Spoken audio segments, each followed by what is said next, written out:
Ito pong si Senator, si former Senator at former Senate President, Coco Pimentel ay nagsalita na mga kababayan patungkol nga ba sa kung legit ba. Ibig sabihin, yung ginawang hakbang kanina ng minority mga kababayan na ngayon ay simple majority na kung saan ibakante lahat ng chairmanship at palitan mga kababayan yung mga chairmanship ng Senado. So ngayon mga kababayan at magsagawa ng quorum. So ngayon ito pakinggan po natin kasi napakaganda ng paliwanag dito ni former Senate President Coco Pimentel. So ito i-play po natin. Ay, magandang gabi, Jovi, Chiki, and Mase. Yeah. Ito napakaganda ng paliwanag niya dito. Sa lahat po ng nakikinig, magandang gabi. Opo. Sana alam natin ang facts para hindi tayo magkamali. Tama. Oo Okay. nga, sir. Sir, kayo Tama. po dating Senate President. Ano po ba ang dapat naming gawing pagtingin dun sa nangyari kanina? Senate President pa ba si Senator Alan Peter Cayetano or hindi na? Kasi magkakaiba po sila ng naratibo. Siyempre makaiba eh. Oo, Oo. correct. Hindi, ganito, hindi ko kasi napanood eh. Kailangan, ano ba yung motion? Kailangan natin marinig yung motion. Aha. Kasi po, Kung ano yung specific na inaprubahan. Pero ganito muna tayo. Mag-umpisa muna tayo. Sige, sir. Legal ba yung session? Mm. Ang tanong. Okay. Bago makasession ng Senado, kailangan may quorum. Ano ang quorum? Ang quorum, kailangan may majority ng senador na present. Majority ng bilang ng mga senador na kayang mag-attend ng session. So, kunyari nasa abroad ang 5, wag mong ibilang sa kayang mag-attend ng session kasi nasa labas ng bansa 'yun eh. Kahit na pipilitin mo 'yon, kahit ipadala mo ang Sergeant at Arms, hindi mo pa rin mapapa-attend ng session. So ganun din yung 24 yan sila. Ako, payag na ako na -1, hindi -2, -1. Tama. Ano yung bakit tayo nag -1? -1 yung naka-detention. Kasi kahit pilitin ninyo, padala ninyo si Sergeant at Arms doon para sunduin, hindi naman siya pwedeng sumama kasi kailangan magpaalam pa sa ibang institution like korte, di ba? Tama. So iba yun. So 24 -1, 23. Ano ang majority ng 23? Ay, shoutout kay Kap Ninyo Barsaga. Thank you ba sa panonood Maraming salamat Ang ibig sabihin ng majority, anong bilang ang nakararami na sa 23? 12. Sa loob ng 23. Hindi ba 12 yun? Yes. Di ba pagka 12 ka, lamang ka na, di ba? Wala nang bilang sa 23 na tatalo pa sa 12. Tama? So may quorum. Kanina may quorum sila, 12 eh. Ayan 'Di ba? Galing mismo sa dating Senate President. Paliwanag na may quorum sila, 12 eh. Ibig sabihin 12. Sila yung simple majority mga kababayan. Dahil nga ang ginawang pagbilang -1. Siguro nagtataka yung iba bakit hindi kasama si Bato sa wala.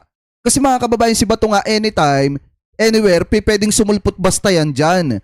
Dahil nga kung tutusin mga kababayan, hindi naman si Bato de la Rosa nakadetain katulad ni Jinggoy Estrada. At the same time, si Bato de la Rosa nandito lang din naman sa Pilipinas. Wala pa naman siya sa ibang bansa. So ngayon, kasama pa rin siya sa bilang. Pero itong si Jinggoy kasi mga kababayan, kaya -1, kaya hindi na siya isinama sa bilang kasi mahihirapan na po ang Senado na pa-attend siya ng session kasi nga kailangan pa magpaalam sa korte. Ano po, kaya ngayon, kung ang pagbabisihan natin ay 23, malamang sa alamang na ang majority ng 23 ay talagang 12. Ano po ngayon, ituloy pa natin. So, meron silang quorum to conduct business. Tama. So, ang business dyan, mga motion na yan, ano yung ginawa nila ngayon, ang tanong natin ngayon, ano yung specific motion, ano yung wording ng motion na inaprubahan nila? Pero kasi ang sinabi po kanina na parang binakante yung Senate presidency and then ninominate nila si Senator Sherwin Gatchalian at Senate Pro Tempore at saka acting Senate President. So kaya ito po yung medyo confusing for us kasi bakit acting Senate President? Ano po ba ang requirement dyan sa area na yan? Okay, sige, doon tayo. Pagdating sa Senate President, ito accepted ito ng halos lahat siguro. Wala pa akong kilala na hindi ito accepted niya ang formula sa pag-elect ng Senate President. Kailangan, so tignan muna natin, ilan ba lahat ng senador? Lahat ng senador ngayon, 24. Ano naman ang majority ng 24? Ito, ibang tanong ito. Hindi ito yung majority ng pwede mag-attend ng session. Opo. Tanong ito, ano ba ang majority ng lahat ng senador na 24?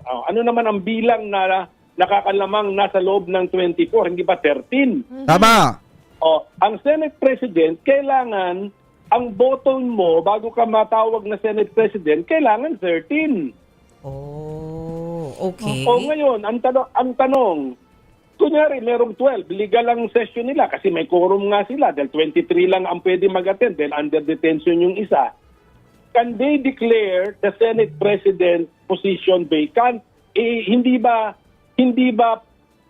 parang indirect yun na inayawan mo yung hinalal nung 13? So kaya ba gawin ng 12 yun? Kaya ba gawin ng 12 yun na i-reverse nila yung hinalal nung 13? So hindi, kaya hindi nila ginawa. Tama. Hindi nila ginawa. That's why Kaya saglit na ihalal nila mga kababayan itong si Win Gatchalian kanina bilang Senate President, inihalal na lamang po nila ito bilang Senate Pro Tempore. At the same time mga kababayan, ginawa po nila itong acting Senate President. Kasi nga wala naman doon si Alan Peter Cayetano para mag-presiding officer mga kababayan. Yun po yung maliwanag dyan na paliwanag. ang ginawa nila, ang tinawag na lang nilang acting Senate President, yung Diba? hinalal nila na Senate President Pro Tempore kasi gusto nila siya na ang mag-preside. Di ba, Senate President ang nagpe-preside. So, ganun ang ginawa siguro nila. Oo. Para lang po malinaw sa lahat. Good evening po, Senator Coco, si Chicky Vergel po ito. Para malinaw po sa lahat, no? So, kung acting Senate President, si Senator Win Gatchalian, kasi mukhang acknowledge naman nila na dapat 13 para palitan yung Senate President, yung mga committee heads po ngayon, legit ba yon under acting Senate President Win Gatchalian? Kung ganun? Kasi ano lang yun, nag-preside lang naman si Sherwin si Senator Win So, yung session nila may quorum So, kung ano man yung decision nila doon, valid yun. Pwede, Yan! ano na yun, decision na ng Senado yun.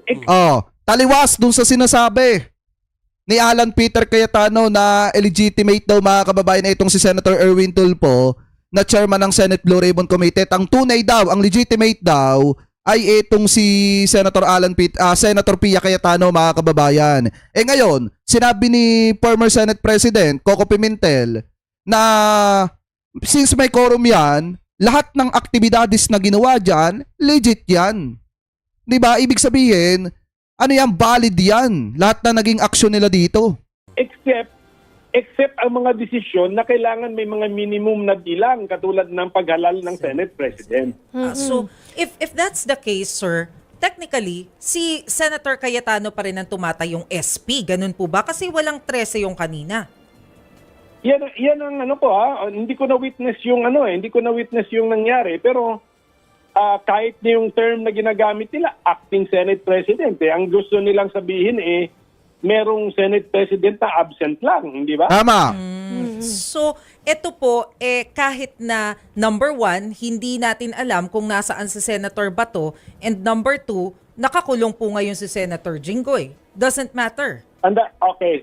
Tandaan niyo, hindi ko sinubtract si Senator Bato Ang Yes, sinubtract ko opo. ang sinubtract ko yung nakakulong.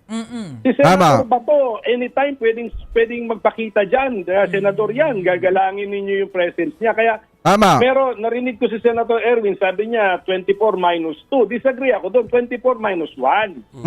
24 minus 1. Pero kahit na minus 1 lang, 23, hindi naman sinabi doon yung formula na 1 half plus 1. Wala doon Ang sinabi sa Senate rules, majority. Ano ba ang majority? Anong marami na nabilang na grupo sa 23? Hindi ba? Ayan nga, sabi nga dito mga kababayan, sabi nga dito, under Abilino versus Cuenco voted to declare all position vacant including the presidency of the institution. Yan po yung sabi dyan mga kababayan. 12. So 12 majority. Doon sa pinagbasihan nila. Kahit yung posisyon ng Senate President, binakante. Senator, itong kasi sabi nyo nga kanina na itong mga committee heads ay legit. So kung legit, so let's take it at face value. Si Senator Erwin Tulfo, ang chairman po ng Blue Ribbon Committee. At sabi niya, lahat daw ng mga senador ay magiging membro ng Blue Ribbon Committee. If I'm not mistaken, yung sa rules, 17 po ba dapat ang mga membro ng Blue Ribbon Committee? So paano po natin how do we marry these two thoughts po? Ano po ang tama? Ganito na lang ang payo ko na lang sa bagong majority. Dati nung minority sila, stickler sila to rules. Tama. Parati nilang pinupuna yung hearing ni Marcoleta, ni Senator Marcoleta bukas na illegal yan kasi hindi pa constituted yung Blue Ribbon Committee na fully constituted kasi wala pang nominees ang minority, sabi niya. Dapat, ganun din dapat sila. Stickler for rules sila. Huwag nilang gawing shortcut na sasabihin nila na committee of the whole ang Blue Ribbon. Hindi naman yun. Kailangan hintayin nila yung nominees ng bagong minority para mabuo na rin nila yung Blue Ribbon. So, kung ano yung rules na ina-apply nila dun sa dating majority, dapat i-apply din nila sa sarili nila. Agree. Pero zero in ako doon, Senator Coco. And the thing is, nag-synod yan na kanina. Pero na-elect yung mga bagong mga head ng mga committee na yon before nag-synod yan. Tapos tomorrow, meron nakabinbin na mangyayari dapat na Blue Ribbon Committee. At saka sa Lunes, may isa pang Blue Ribbon Committee na iba na yung head. Ano po? So, tutuloy pa rin ba dapat yung dalawang yon ngayong ganun na yung naging takbo ng mga pangyayari? Yung para bukas, ang objection nga nila nung dating minority, ang grupo nila Senator Soto, hindi pa fully constituted. Tama. So, dapat, tama yon. Dahil wala pang nominees ang minority noon. So pinakamainam na dapat gawin dito mga kababayan ni Senator Erwin Tulfo, ayusin muna yung Senate Blue Ribbon Committee, mag-appoint sila mga kababayan ng mga vice chairperson, ng mga vice chairman at nagaling sa minority at saka sa majority mix para walang masabi. At kung ano yung sinasabi mga kababayan ng rules, sa ganyan katulad ng Senate Blue Ribbon Committee, ang kailangan 17 na miyembro, dapat hanggang doon lang. Para wala naman mga kababayang malabag, ito pong kampo ng simple majority. Yun lang naman in my personal opinion. So tama yon. Okay, so wag dapat ituloy yon. Hindi ba yung argumento na yun applicable din sa hearing sa Lunes? Wala pa nominees ng yung bagong minority dito sa new Blue Ribbon. So wag din ituloy yung sa Lunes. Dapat ganun. Tama. So, ang payo nyo bilang dating nag-SP ay i-enjoy na muna yung synod No, I mean, babalik din naman sila lahat Naabutan kayo, mahirap ang inyong sitwasyon, naabutan kayo ng forced adjournment ng Senado o sine die adjournment. Naabutan na kayo, realidad na yan. Tapos nag-argumento kayo noon na kailangan yung minority hintayin ang mga nominees niya sa mga committee.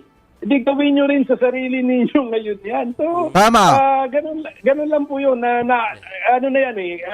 Malas lang na ganyan yung facts natin. Siyempre, mahirap ang sitwasyon ng Senado. Mabuti nga, na-solve nila di ba? Kaysa sa nag-adjourn tayo na bitin lahat, walang alam kung sino ba talaga leader dito dahil hindi nagpapakita ang leader. So, mabuti meron silang na-solve. Pero wag nilang isolve lahat tapos pati sila atakable na hindi sila sumusunod sa Senate rules. Kumbaga, mas maganda pa rin talaga mga kababayan ng nakabase lahat ng galaw ng simple majority ngayon. Mas maganda nakabase na sa sinasabi ng rules ng Senado para nang sa ganun walang maibato sa kanila yung minority ni Alan Peter Cayetano. Gamitin yung sinedya bilang hinga. Hinga muna lahat. Tama. At pag-isipan ng mga nangyayari.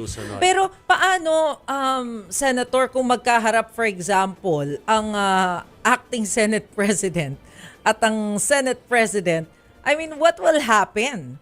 Ganito. Can we interview yung 12 na present kanina para alamin ninyo kung ano ba yung ginawa nila. Sa mata nila, sa intention nila, ano ba yung intention nila? Was it to elect Sherwin as acting kasi alam nilang merong Senate President? Yeah. Or sinabi ba nilang acting kasi trinato nila na bakante ang Senate President?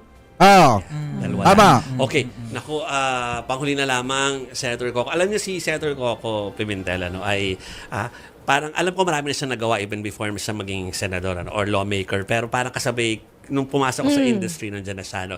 At nagko-cover ako doon sa dalawang sangay ng ng lower house at saka ng Senate. Parang sabi ko kanina, parang ngayon lang ako nakakita ng ganitong klaseng kaguluhan at serye. No? Actually. So parang katulad ng tinanong namin doon sa mga past lawmakers like Senator Drilon at Senator Gordon. Tanungin natin si Senator Coco kung ano ba reaction dito sa pangkalahatan na nagaganap ngayon Yung dyan drama. sa Senado.